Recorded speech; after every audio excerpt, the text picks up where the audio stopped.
तो भाई लोग कैसे हो। आज मैं आप लोग के लिए फिर मनोचित्र कथा की स्टोरी लेके आया हूँ, बौना राक्षस। चलिए कहानी स्टार्ट करते हैं। किसी समय जयगढ़ देश में केशव नाम का एक युवक रहा करता था। वह राजा जय सिंह के यहाँ मामूली सा नौकर था। उसका काम था राजा को खाने के लिए प्रतिदिन ताज़ा मांस का प्रबंध करना। अतः वह जंगल में प्रतिदिन अपने हाथ से किसी न किसी जानवर का शिकार करता और उसे शाही बावर्ची खाने में पहुँचा देता। एक दिन भटकते भटकते सारा दिन बीत गया, लेकिन अभी तक कोई शिकार हाथ नहीं लगा। अब क्या होगा? यदि महाराज को ताज़ा मांस नहीं मिला तो वे मुझे फांसी पर लटकवा देंगे। आहा, कबूतरी खाली हाथ लौटने से तो अच्छा है इसका ही शिकार कर लिया जाए। इसकी जान कम से कम मेरी जान तो बचा देगी।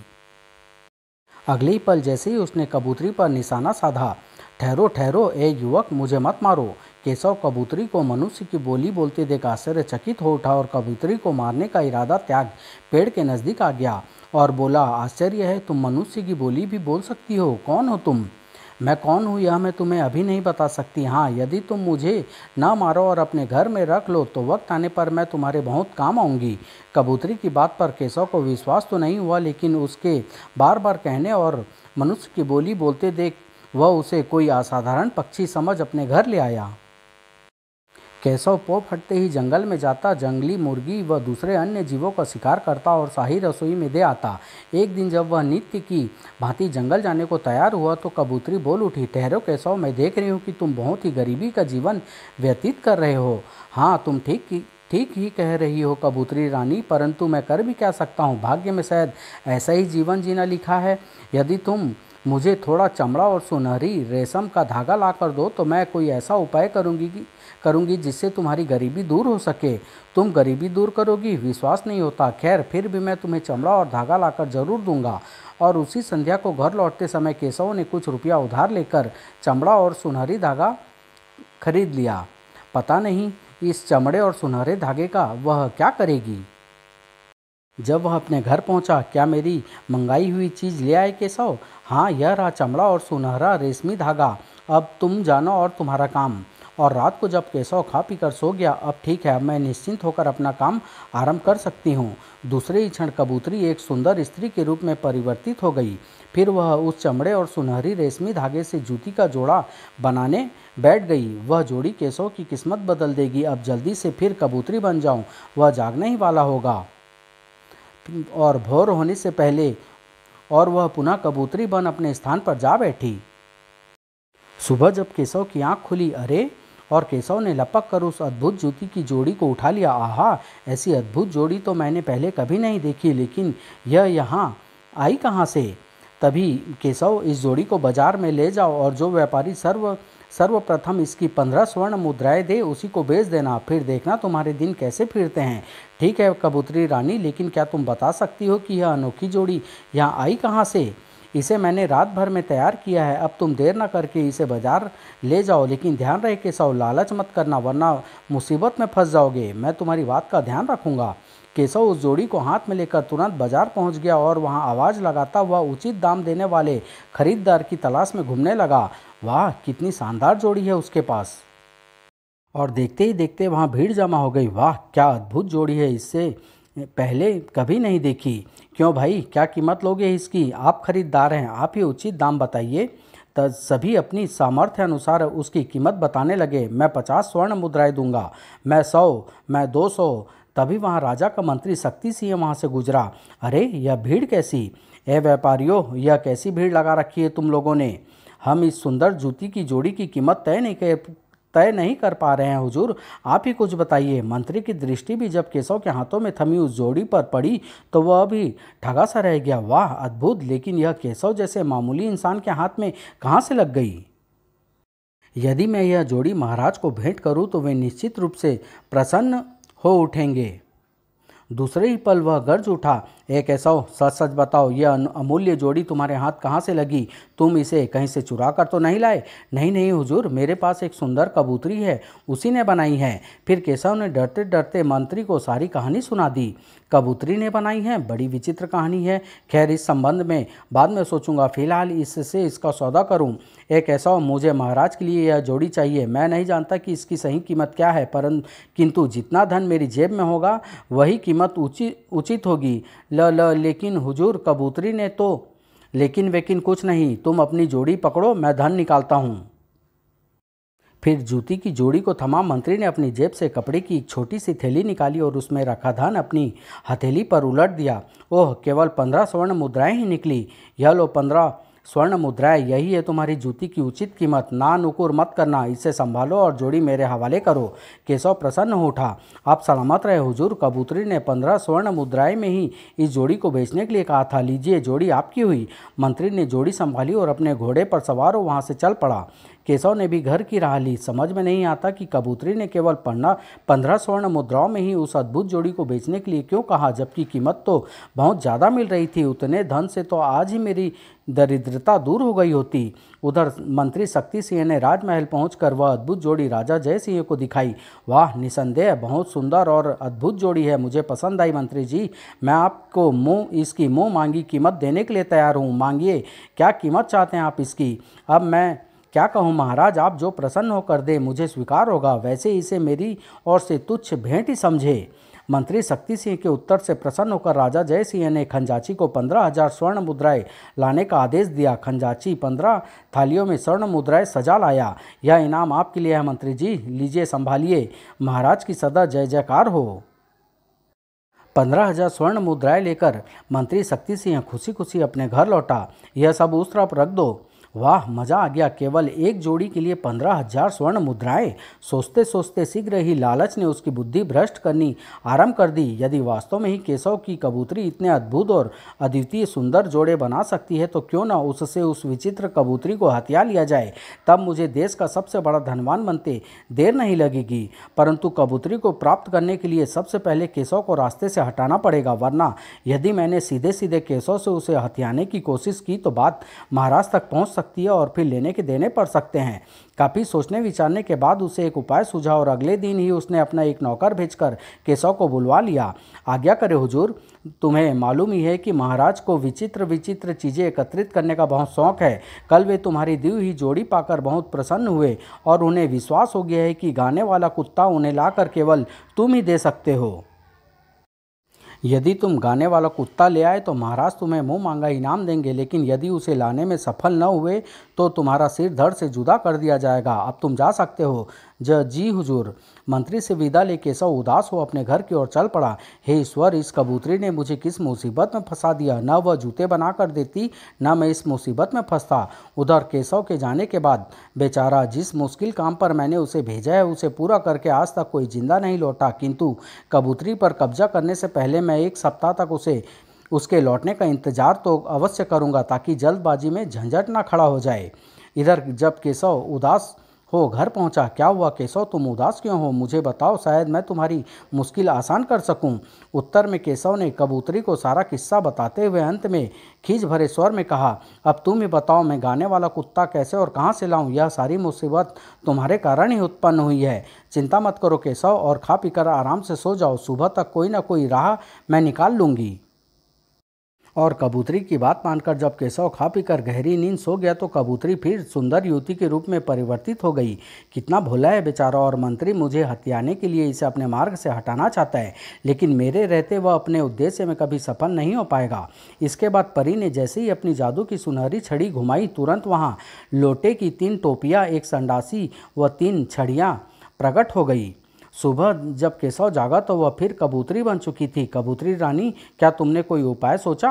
हाँ, देखो, वह सामने 3 टोपियाँ, 1 संडासी और 3 छड़ियाँ रखी है। ध्यान से सुनो। जब तुम 7 समुंदर और 12 राज्यों को पार करके शीशे के पहाड़ पर पहुंचोगे तो उस कुत्ते का जादू भरा गीत सुनकर नाचने लगोगे। लेकिन फिर कबूतरी ने उसे कुत्ते पर काबू पाने का उपाय बताते हुए टोपी, संडासी और छड़िया के प्रयोग के बारे में सब कुछ अच्छी तरह बता दिया। तब केशव तीनों टोपियाँ, छड़िया, संडासी व तीर धनुष लेकर घर से निकल पड़ा और नदी नाले पार कर भयानक जंगलों से गुजरता हुआ 7 समुद्रों और 12 राज्यों को पार कर आखिरकार शीशे के पहाड़ तक पहुंचने में सफल हो गया। उफ, कैसी विचित्र पहाड़ है यह, काफ़ी संभल कर चढ़ना होगा, लेकिन पहले लोहे की तीनों टोपियाँ पहन लूँ। लोहे की तीनों टोपियां पहन केशव ने संभल कर पहाड़ पर चढ़ना शुरू किया, परंतु अभी वह कुछ ही ऊपर चढ़ा होगा कि उसके कानों में किसी के गाने की सुरीली आवाज़ सुनाई दी। ओह, यह तो उसी विचित्र गाने वाले कुत्ते की ही जादू भरी आवाज़ मालूम देती है। जल्दी ही कानों में रुई ठूस लूँ, वरना नाचते नाचते मर जाऊंगा। फिर दोनों कानों में रुई ठूस जैसे ही वह उस शीशे के पहाड़ के ऊपर पहुंचा, एक भयानक, एक लंबे चौड़े कुत्ते ने उस पर आक्रमण कर दिया। उफ! परंतु सिर पर 3 लोहे की टोपियां होने के कारण उसे कोई चोट नहीं पहुंची। ओह, 2 टोपियां तो तोड़ डाली। अब जल्दी से इसे काबू में करना होगा, वरना मारा जाऊंगा। और अगले ही पल केशव ने फुर्ती के साथ उसकी गर्दन संडासी में जकड़कर उसे नीचे गिरा दिया। अब बोल बच्चू, बचकर कहाँ जाएगा? कबूतरी के कहे अनुसार केशव ने पहले उसे लोहे की छड़ी से पीटा, जो टूट गई। फिर तांबे की छड़ी से पीटा, वह भी टूट गई। परंतु वह टीन की छड़ी से उसे पीटने लगा। टीन की छड़ी मुड़ जाती पर टूटने का नाम न लेती। लगातार होने वाली पिटाई से शीघ्र ही कुत्ता केशव के आगे गिड़गिड़ा उठा। मुझे छोड़ दो भाई, मुझे छोड़ दो। तुम जो कहोगे मैं वही करूँगा। तब बोलो, क्या तुम मेरे साथ चलने के लिए तैयार हो? हाँ हाँ, मैं तैयार हूँ, मुझे और मत मारो। कुत्ते द्वारा वचन देते ही केशव ने उसे मारना बंद किया और उसे बांधकर वापस अपने देश की ओर लौट पड़ा। कुछ दिनों बाद, अरे केशव, तुम? हुजूर, मैं आपका हुक्म बजा लाया हूँ। यह रहा वही गाने वाला कुत्ता। क्या? लेकिन तुम इतनी आसानी से इसे लाने में कैसे सफल हुए? अपनी उसी विचित्र कबूतरी के कारण। फिर केशव ने मंत्री को सारा किस्सा सुना दिया। पहले तो मंत्री को विश्वास ही नहीं हुआ, लेकिन जब उसने कुत्ते का पागल कर देने वाला गाना सुना तो उसे विश्वास करना ही पड़ा। शाबाश केशव, लो अपना इनाम और जाकर मौज करो। धन्यवाद मंत्री जी। केशव के जाने के बाद मन ही मन वह और अधिक बेचैन हो उठा। अब वह हर कीमत पर उसकी कबूतरी हथियाना चाहता था। सोचते सोचते सहसा उसके दिमाग में फिर कोई नया उपाय आया और वह प्रसन्नता से उछल पड़ा। वो मारा, इस बार केशव हरगिज नहीं बच पाएगा और कबूतरी मेरी हो जाएगी। अगले दिन उसने केशव को पुनः बुला भेजा। महाराज तुमसे बहुत प्रसन्न है केशव, लेकिन तुमसे एक काम और लेना चाहते हैं। वह क्या मंत्री जी? न जाने पाताल में, न जाने आकाश में, न जाने धरती पर, न जाने पानी में एक काला बौना राक्षस रहता है। तुम्हें उसे किसी भी तरह पकड़कर यहाँ हमारे पास लाना है। ओह, लेकिन ध्यान रहे, यदि तुम काले बौने राक्षस को ले आए तो पहली बार की तरह ढेर सारा धन इनाम में मिलेगा, अन्यथा गर्दन काट दी जाएगी। अब जाओ, जो आ गया हुजूर। मारे गए। देखूंगा इस बार कैसे करता है कबूतरी इनकी मदद। लगता है इस बार नहीं बचूंगा। घर पहुंचकर केशव फुट फुट कर रोने लगा। तुम इस तरह क्यों रो रहे हो केशव? अब क्या मुसीबत आ पड़ी तुम पर? तब केशव ने कबूतरी को मंत्री का दूसरा आदेश भी सुना दिया। काले बौने राक्षस का नाम सुनकर वह मन ही मन चौंक उठी। ओह, काला बौना राक्षस! तुम किस सोच में डूब गई कबूतरी रानी? क्या तुम इस बार मेरी कोई मदद नहीं करोगी? जरूर करूंगी केशव, अब तुम खा पी कर सो जाओ। सुबह मैं तुम्हें उसको पकड़ कर लाने का उपाय बताऊंगी। तुम्हारा बहुत बहुत धन्यवाद कबूतरी रानी। केशव के सोने के पश्चात कबूतरी पुनः सुंदर स्त्री के रूप में परिवर्तित हो गई। यह काठ का घोड़ा केशव की मदद करेगा और मंत्री की योजना पर पानी फेर देगा। दूसरे दिन सुबह जब केशव की आंख खुली, अरे यह सुंदर काठ का घोड़ा यहाँ कहाँ से आ गया? उसे आश्चर्यचकित देख कबूतरी रानी बोल उठी, इसे मैंने तैयार किया है केशव, इस पर बैठ जाओ। यह तुम्हें उस काले बौने राक्षस तक पहुंचा देगा। ओह, तुम कितनी अच्छी हो कबूतरी रानी। केशव ने प्रसन्न होकर घोड़े को घर से बाहर निकाला और उस पर सवार हो गया। घोड़ा तुरंत आकाश में उड़ने लगा। आहा, कितना अद्भुत है यह घोड़ा। जब घोड़ा उसे लेकर शहरों, गांवों, जंगलों, पहाड़ों को लांघने के पश्चात एक विशाल समुद्र के ऊपर से गुजरा तो वह शीघ्रता से काठ के घोड़े से बोला, काठ के घोड़े, मैं बहुत थक गया हूँ, अतः अब कुछ देर मैं आराम करना चाहता हूँ। ठीक है मेरे मालिक। काठ का घोड़ा तुरंत नीचे उतरने लगा। केशव ने नीचे देखा तो आश्चर्यचकित हो उठा। अरे, इस वीराने में स्वर्ण महल कैसा? आश्चर्य मत कीजिए मेरे मालिक, यह सब मेरा ही चमत्कार है। शीघ्र ही। वाह, कितना सुंदर स्थान है मालिक। अब आप महल में जाकर खाओ पियो और आराम करो, लेकिन समुद्र की ओर ध्यान रखना ना भूलें। वह क्यों? कुछ देर बाद यहाँ से सौदागरों के 2 जहाज गुजरेंगे। उनके पास 3 अद्भुत वस्तुएं होगी। आपको उन तीनों वस्तुओं को हासिल करना है। आगे चलकर वह वस्तुएं आपके बहुत काम आएगी। घबराना नहीं, मैं कुछ देर बाद आपके पास लौट आऊँगा। ठीक है, मैं ऐसा ही करूँगा।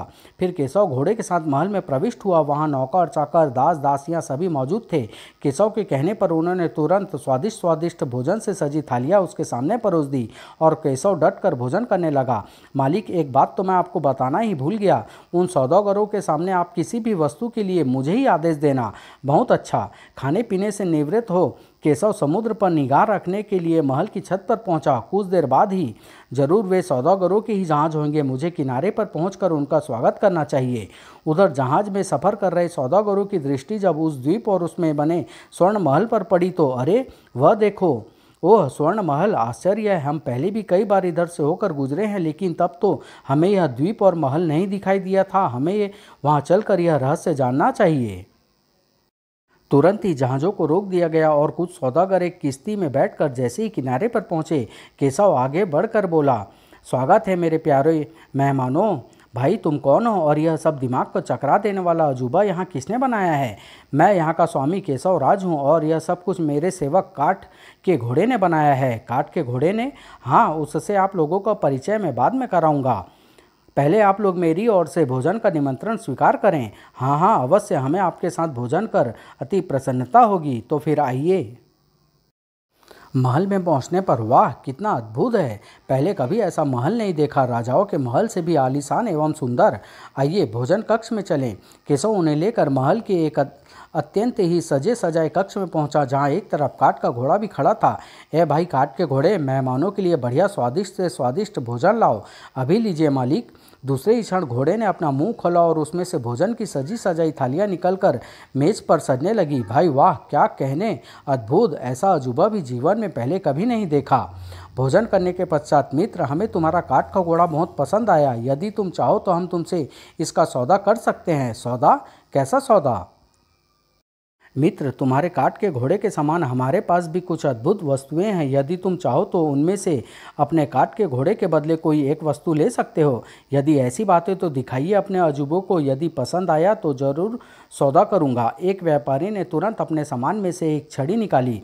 यह जादुई छड़ी है, आदेश मिलते ही यह किसी की भी पिटाई कर सकती है। बहुत खूब। तब दूसरे सौदागर ने अपने चोंगे से एक छोटी सी कुल्हाड़ी निकाली। मेरी यह विचित्र कुल्हाड़ी मन चाहे समुद्री जहाज हर प्रकार के साजो सामान सहित कुछ पलों में हाजिर कर सकती है। अच्छा, तब तो मैं इसका परीक्षण अवश्य करना चाहूँगा। ठीक है, लो कर लो। और जैसे ही व्यापारी ने कुल्हाड़ी का रुख नीचे की ओर किया, कुछ ही क्षणों में उनके सामने एक समुद्री जहाज तोपों, सैनिकों और मल्लाहों सहित खड़ा था। स्वामी की जय, हमारे लिए क्या आदेश है मालिक? लेकिन व्यापारी ने उन्हें बिना कोई आदेश दिए कुल्हाड़ी का मुंह सीधा कर दिया। जहाज तुरंत अदृश्य हो गया। देखा मेरी कुल्हाड़ी का चमत्कार, ऐसे सैकड़ों जहाज यह कुछ ही मिनटों में तैयार कर सकती है। निसंदेह यह अद्भुत है, लेकिन मेरे काठ के घोड़े से बढ़कर नहीं है। खैर, आपके पास तीसरा अजूबा कौन सा है? वह तब तीसरे व्यापारी ने अपनी जेब से एक बांसुरी निकाली। यह जादुई बांसुरी है, इसे सीधी ओर से जितना बजाओगे उतनी ही बड़ी सेना सामने आती चली जाएगी और बजाने वाले के आदेश का पालन करेगी तथा उल्टी बजाने पर ओझल हो जाएगी। ओह, क्या आप इसका भी कमाल दिखाने का कष्ट करेंगे? अवश्य। अगले पल व्यापारी ने बांसुरी को होठे से लगाकर बजाना आरंभ कर दिया। वाह गजब है। फिर जब व्यापारी ने बांसुरी को उल्टा और से बजाया तो सेना अदृश्य हो गई। उन अद्भुत वस्तुओं को प्रदर्शन देखने के पश्चात केशव मन ही मन प्रसन्न होता हुआ बोला, मुझे आपके तीनों अजूबे पसंद आए, लेकिन चूंकि मेरा काठ का घोड़ा आपके तीनों अजूबों से अधिक अद्भुत व कीमती है, इसलिए मैं इन तीनों वस्तुओं के बदले ही अपना घोड़ा दे सकता हूँ। केशव की बात सुनकर वे तीनों ही सोच में पड़ गए। फिर आपस में सलाह मशवरा करने के बाद बोले, हम तैयार हैं, यह लीजिए हमारे अजूबे और अपना घोड़ा हमारे हवाले कीजिए। ठीक है, अब आप मेरा घोड़ा ले जा सकते हैं। फिर कुछ ही क्षणों के पश्चात वे तीनों व्यापारी काठ के घोड़े पर सवार हो समुद्र में खड़े अपने जहाज की ओर उड़े जा रहे थे। आहा, कितना आनंद आ रहा है। हाँ, अब हम तीनों को किसी भी वस्तु की कभी कोई कमी नहीं रहेगी। सौदा बुरा नहीं रहा। जब जहाज के अन्य सौदागरों ने उन्हें देखा, अरे वह देखो, सुलेमान, लुकमान व इमरान भाइयों को, वे उड़ने वाले घोड़े पर सवार हैं, आश्चर्यजनक।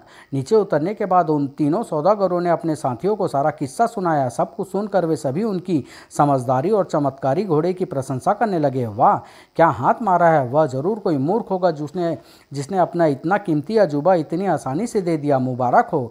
क्यों ना आज इसी बात पर दावत हो जाए। हाँ हाँ, क्यों नहीं भाइयों।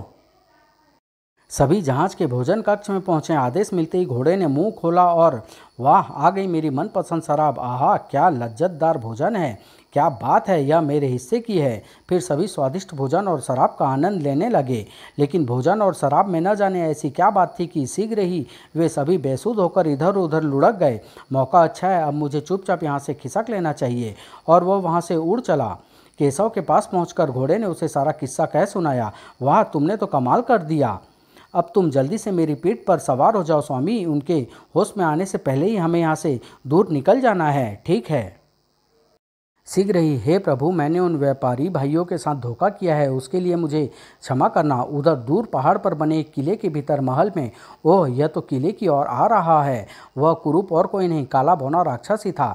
ए मेरे जादुई दर्पण, बता यह युवक कौन है और मेरे किले की ओर क्यों आ रहा है। तुरंत दर्पण से आवाज़ आई, यह एक गरीब किंतु बहादुर युवक है, इसे किसी की खोज है, परंतु इसके तिलिस्मी घोड़े के कारण मैं यह बताने में असमर्थ हूँ कि इसे किसकी तलाश है। परंतु हाँ, यदि तुम थोड़ी सी चालाकी से काम लो तो इस बहादुर नौजवान के द्वारा अपनी जानी दुश्मन जादूगर माटुंगा को समाप्त कर उससे अपनी समस्त हार व अपमान का बदला ले सकते हो। ओह, तब तो इसे तुरंत अपने जाल में फंसाना चाहिए। अभी करता हूँ कोई उपाय।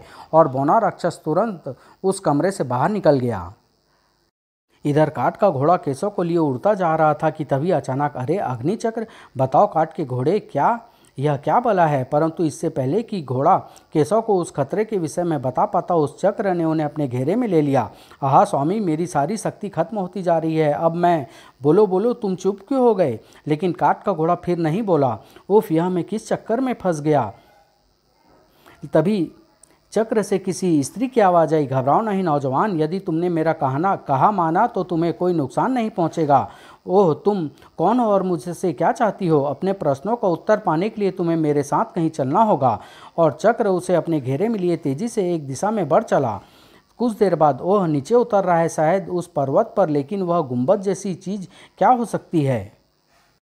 शीघ्र ही, अरे यह तो कोई किला मालूम पड़ता है। और जैसे ही चक्र केशव और निर्जू घोड़े को अपने घेरे में लिए उस किले में पहुंचा, आह, मेरा सिर क्यों चकरा रहा है। परंतु दूसरे ही क्षण वह बेसुध होकर घोड़े की पीठ पर लुढ़क गया। चक्र तेजी से घूमता हुआ महल के भीतर घुसता चला गया। कुछ क्षणों बाद महल के भीतर एक बड़े कक्ष में पहुंचकर चक्र ने एक सुंदर स्त्री के समक्ष केशव और निर्जू घोड़े को अपने घेरे से मुक्त कर दिया। जाओ, अब तुम्हारा काम खत्म हुआ, जो आज्ञा। चक्र के अदृश्य हो जाने के पश्चात सुंदर स्त्री ने केशव की तलाशी ली। तलाशी में मिली तीनों चीज़ों को देखकर वह आश्चर्यचकित हो उठी। ओह, 3 अजूबे, निसंदेह यह व्यक्ति असाधारण है, मेरी मदद जरूर करेगा। कुछ समय पश्चात जब केशव को होश आया, तुम्हारा स्वागत है नौजवान। अरे आप कौन हैं, मैं कहाँ हूँ, मेरा प्यारा घोड़ा और वह चक्र कहाँ गया। मैं परीलोक की रानी मीनाक्षी हूँ और वह चक्र मैंने ही तुम्हें यहाँ लाने के लिए भेजा था, लेकिन अफसोस तुम्हारा घोड़ा निर्जीव हो चुका है। ओह, परंतु मुझे इस तरह यहाँ लाने का कारण, मैं तुमसे एक काम लेना चाहती हूँ नौजवान, जिसे तुम्हारा सिवाय कोई दूसरा नहीं कर सकता। मुझे विश्वास है कि तुम मेरी मदद अवश्य करोगे। मुझ जैसा एक साधारण इंसान भला शक्ति संपन्न परीलोक की रानी की क्या मदद कर सकता है। मैं परीलोक की रानी अवश्य हूँ, लेकिन जादूगर माटुंगा के इस किले में समस्त शक्ति संपन्न होते हुए भी एक कैदी की तरह रहने पर विवश हूँ। जादूगर माटुंगा और आप, मैं कुछ समझा नहीं। तुम इस तरह मेरी व्यथा और मजबूरी नहीं समझोगे। सुनो, मैं तुम्हें पूरी कहानी सुनाती हूँ। एक दिन जब मैं और मेरी कुछ सखियाँ अपने लोक से पृथ्वी भ्रमण पर निकली तो एक स्थान पर एक सुंदर तालाब को देखकर हम सबकी तबीयत उसमें नहाने के लिए मचल उठी। आहा, कितना सुंदर तालाब है, मेरी तो नहाने की तबीयत कर रही है। तब सोचती क्या हो, आओ चलकर जल क्रीड़ा करते हैं।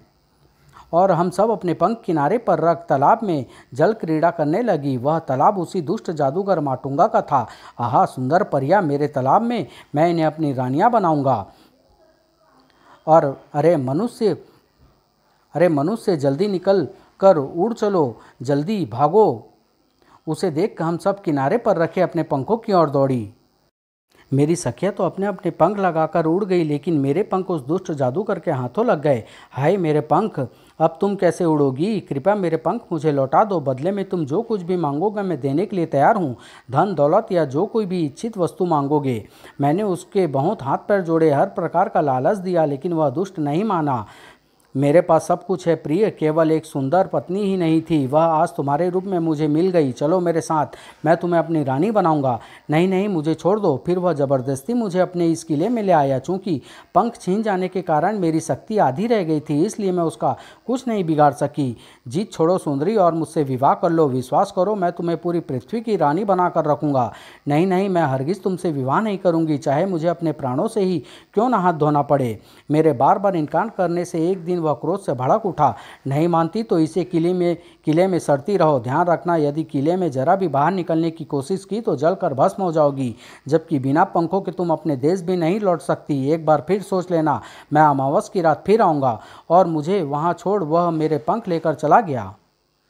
सारी कहानी सुनाने के पश्चात रानी मीनाक्षी अंत में बोली, आज मुझे यहाँ कैद हुए पूरे 6 माह हो चुके हैं। इस बीच वह कई बार मेरी राय जानने आ चुका है, लेकिन न मैंने उसकी बात मानी और न ही उसने मुझे आज़ाद किया। रानी मीनाक्षी का अभिप्राय समझते हुए केशव बोला, अच्छा अब समझा, आप चाहती है कि मैं जादूगर माटुंगा से आपके पंख ला दूं, इसलिए आप मुझे चक्र द्वारा यहाँ लाई हैं।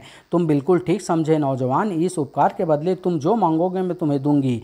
और यदि मैं आपकी बात मानने से इनकार कर दूं तो तुम भी यहाँ से नहीं निकल पाओगे। मैं तुम्हें उसी दुष्ट के हवाले कर दूंगी। वह आज 10 दिन बाद फिर यहाँ आएगा, लेकिन मैं स्वयं परेशान हूँ परी रानी। मैं अपने काट के घोड़े के साथ काले बौने राक्षस की खोज में जा रहा था। तो इसे बौने राक्षस की तलाश है।